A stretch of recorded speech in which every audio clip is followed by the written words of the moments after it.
Some 242 acres of Chamorro Land Trust property in Malesso could become the future training site for the Guam National Guard. Senator Shawn Gumataotao introduced Bill 182, which would transfer the land to the Guard, who needs a place to train. He says it also opens opportunities for community use to include local public safety and law enforcement agencies, with priority use given to the Guard for their monthly weekend drills and annual training exercises.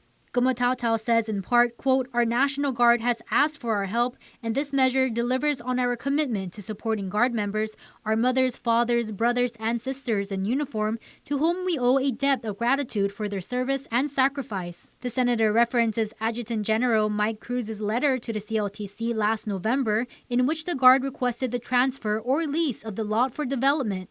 The site would support maneuver training, bivouac areas, and storage for non-sensitive training aids. Cruz stressed there will be no live-fired ranges, and the Guard is committed to covering all development and environmental costs.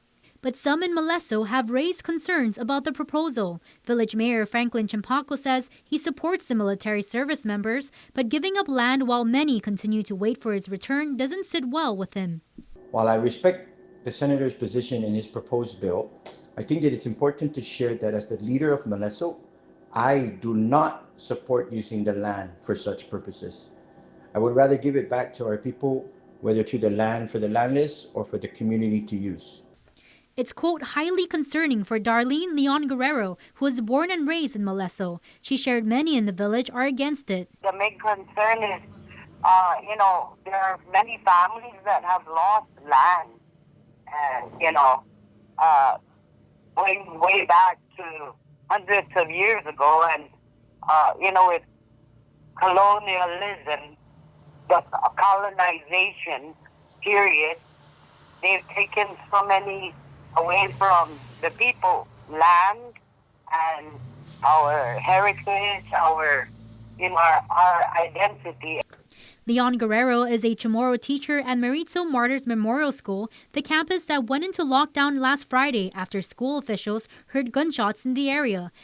As reported, it turned out to be USDA personnel conducting firearms training more than 300 yards away on a private ranch in the mountains. She says the elementary school was not informed of the training, with many fearing there was a shooting nearby. She says this underscores how oftentimes the community doesn't have a say. It was so near, yet it was far. It was near the area of Action Bay, which is way near to Inarahan.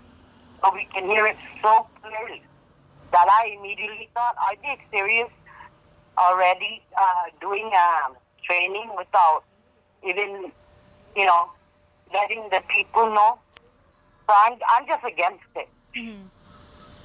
There are many families that don't have land, native residents, and yet they're going to take many away.